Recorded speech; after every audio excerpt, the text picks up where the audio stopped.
Being lonely, feeling lonely, and acting on that loneliness, important point, can lead one to some very dangerous and dark places. This thought just came into my mind this week, and I wanted to share a story about that before I get into it a bit more.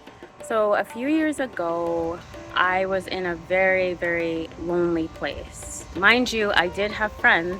But I still felt very lonely. Why?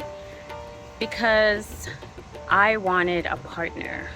I felt like I haven't met my husband yet. It's been so long. I've been waiting.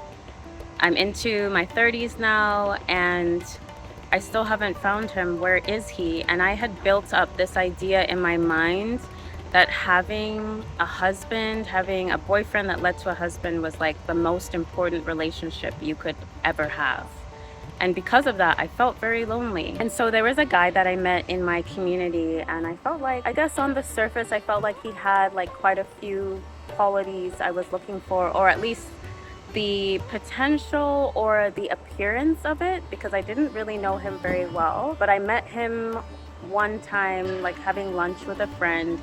And after that day, it was full limerence. I was like, I'm obsessed. I want to get to know this person. I had developed like a really mad crush. And I think it was because of my loneliness that I had jumped to that level of wanting and yearning so quickly. And to be honest, I feel like he was in the same place as me, because when we saw each other again, I felt like the connection happened way too quickly, and before we knew it, we were in some kind of a relationship. And let me tell you, that relationship was one of the most stressful relationships I've ever been in. I felt very anxious most of the time. When it got deeper, we did not align on our values at all. And even though this relationship was only a few months, I could clearly say that I was in a desperate and dangerous place because of my loneliness. So I am gonna give you a few principles here, or a few ways that you can check your loneliness. I want to point out here that even though I am being so direct and forthcoming and candid about loneliness, being lonely is a very challenging and difficult place to be in. And if you find that you are there, I want to say that I am sending you a lot of love and compassion. It can be some of the most painful seasons of our life. But I truly believe that it doesn't last forever, and I hope that the pointers in this video will help you to feel like you are not alone, that we are all in this together, and that they lead you to more joy, fulfillment, and happiness. So firstly, I want to start off by saying that loneliness is a normal emotion to have. It's not something to be ashamed of or run away from. It is a normal human emotion. And I do think that loneliness is a good emotion to have, because I think it can lead you to good places as well, if you know how to handle it. The problem I'm talking about is when loneliness leads you to danger, to be with the wrong people, or to enter into the wrong communities or environments. So one way you can check your loneliness is by looking into what is making you feel lonely. So in the example that I gave about my life, I had built up this construct of being in a relationship and marriage so strongly and so rigidly, so fixed and immovable in my mind, that everything else paled in comparison to receiving the fulfillment of that. So even though I had friends, I had family, I had people in my life that I could spend time with and enjoy their company, there was always this feeling that something is missing. Like, I don't have a relationship. I don't have what we deem to be the fulfillment, the top rung, the hierarchy of what it means to be human, which was at that time for me like being in a romantic relationship. To me, this was the best form of love, and any other form of companionship paled in comparison. And so this fixed idea that you have for how you want to satisfy your human connection, it could be anything. It could be like, I need to be part of the popular group at school. I need to belong to this team or to this group or to this society or organization. Like it has to be that one, only that one. I feel like having those kinds of views can very easily lead you to loneliness, because you might spend all of your time and energy and emotion looking to be a part of that, whatever that thing is. And whenever we put all of our eggs in one basket and we kind of forget that we have a full, vivid life outside of this one person or this one group or this one team, it leads to a sense of loneliness and lack and scarcity. No one thing can fulfill you. No one thing is meant to fulfill you. And when you embrace the richness of your whole life, it feels full. It fills up your heart. So it's really important to check your construct and to question them, to deconstruct them, to pull them apart and do some soul searching and ask yourself, what is going on here?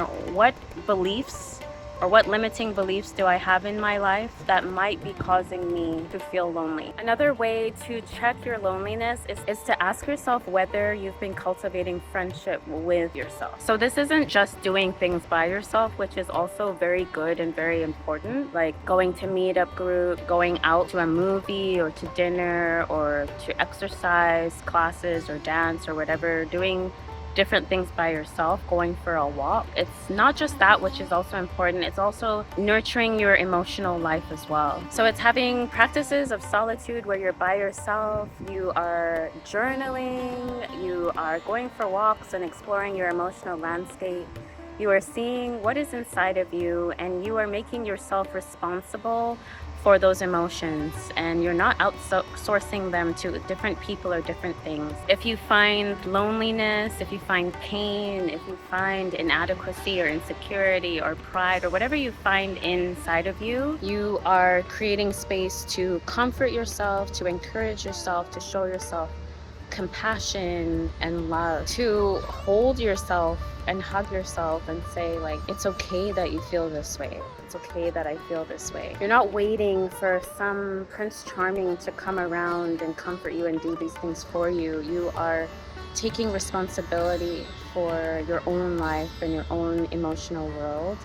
And you are finding tools, whether that would be therapy, journaling, support groups, workshops, to nurture those spaces within you. It's also having hobbies and goals and visions for your life, plans, things to look forward to for yourself, whether you take a friend and you initiate or you do it alone, but fully embracing your inner landscape and nourishing it and developing it. Another way to check your loneliness is to ask yourself, have you been reaching out? So it's very easy to be insular and to focus everything inward, and maybe even to wait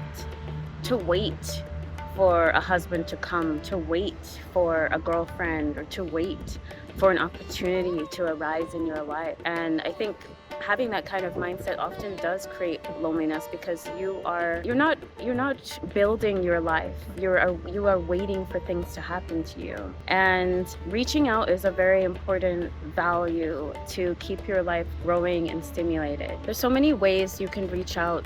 You don't have to reach out in a big way. You can reach out in little ways. You can reach out by saying hello to a coworker, inviting a few coworkers for drinks after work. You can reach out by joining things, like whether you join a club or a meetup or a society, or if you join like a workshop or an event. You can go alone. You can challenge yourself and be courageous and brave and nurture yourself throughout the whole process. Say, this is what I'm doing for me today. I'm going to join something. I'm going to come home. I'm going to write about it. I'm going to journal about it and see how I've grown. Finding like-minded people to journey with, because you are absolutely not alone. Like any emotion or feeling of loneliness you have, it's universal. Everybody is feeling it together. And so the more that we reach out to each other and create spaces of affinity, the better we feel. We feel at one with each other, with the experiences that we're going through as human beings. So my name is Imo, and this is my channel, In My Opinion. If you are interested in on the fly